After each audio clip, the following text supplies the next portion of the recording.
கமல்ஹாசன், மணிரத்னம் இணைந்துள்ள தக் லைஃப் திரைப்படத்தின் ப்ரமோஷன்கள் ஒரு பக்கம் பரபரப்பாக போயிட்டு இருக்கு. 38 ஆண்டுகளுக்கு பிறகு தமிழ் சினிமாவினுடைய 2 நாயகர்கள் ஒன்றா சேர்ந்திருக்கிறதுனால இந்த திரைப்படத்துக்கு மிக பெரும் எதிர்பார்ப்பு உருவாகி இருக்கு. இதே போல மணிரத்னம் ரஜினிகாந்த் இணையும் திரைப்படம் உருவாகுமா?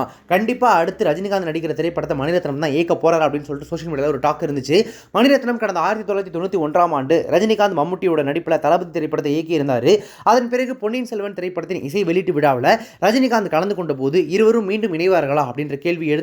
இதற்கு அவரே பதில் சொல்லியிருக்கார். இயக்குனர் மணிரத்னம் என்ன சொல்லியிருக்கார் அப்படின்னா, இது அதாவது இந்த ரஜினிகாந்த் திரைப்படம் இருக்கு இல்லையா, அது நடக்குமா அப்படின்றது தெரியல. முதல்ல எனக்கு அதற்கான ஸ்கிரிப்ட் வேணும்.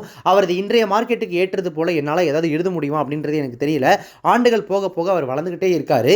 மேலும் ஹீரோக்களின் நட்சத்திர அந்தஸ்து இயக்குநர்கள் சுதந்திரத்திற்கு தொந்தரவா இருக்குதா அப்படின்னு கேட்டதுக்கு அவர் என்ன சொல்லியிருக்கார் அப்படின்னா, அது அந்த நட்சத்திரத்தை பொறுத்தது. அவர்கள் ரசிகர்களின் விருப்பத்தை பூர்த்தி செய்வதை கடந்த திரைப்படங்களை உருவாக்கவும் நடிக்கவும் விரும்புகிறார்களா என்பதை பொறுத்தது. நிச்சயமாக ரசிகர் கூட்டத்தை மறுக்க முடியாது. ஆனால் அது மட்டுமே நீங்கள் என்ன செய்ய வேண்டும் என்பதை ஆணையிட வேண்டுமா என்பதை இயக்குநர்களும் நடிகர்களும் முடிவு செய்ய வேண்டும். ரசிகர்களுக்கு என்ன தேவை என்பதை ஒப்புக்கொண்டு ஒன்று செய்தாலும் அதே நேரத்தில் அதிலிருந்து விலகி வேறு திசையில் செல்ல முடிந்தால் அவர்களுடன் இணைந்து பணியாற்றலாம் அப்படின்னு சொல்லிட்டு அந்த கேள்விக்கு பதில் சொல்லியிருக்காரு. இந்த நிலையில் தக் லைஃப் திரைப்படத்தை தொடர்ந்து அடுத்ததாக கம்ப்ளீட்டாக புதுமுகங்களை வச்சு ஒரு லவ் ஸ்டோரி பண்ண போறாரு மணிரத்னம் அப்படின்னு ஒரு பக்கம் டாக்கு. இன்னொரு பக்கம் தெலுங்கு நடிகர் நவீன் பொலிஷெட்டி மற்றும் நம்ம ஊர் நடிகை சாய் பல்லவியை வச்சு ஒரு லவ் ஸ்டோரி பண்ண போறாரு அப்படின்னு ஒரு பக்கம் டாக்கு. இது பற்றி அவர்கிட்ட கேட்டதுக்கு இதெல்லாம் எனக்கே செய்தியாக தான் இருக்கு. நான் இப்போ சில ஸ்கிரிப்டுகளில் ஒர்க் பண்ணிட்டு இருக்கேன். ஆனால் அது எதுவுமே சரியாக கூடி வர மாதிரி தெரியல.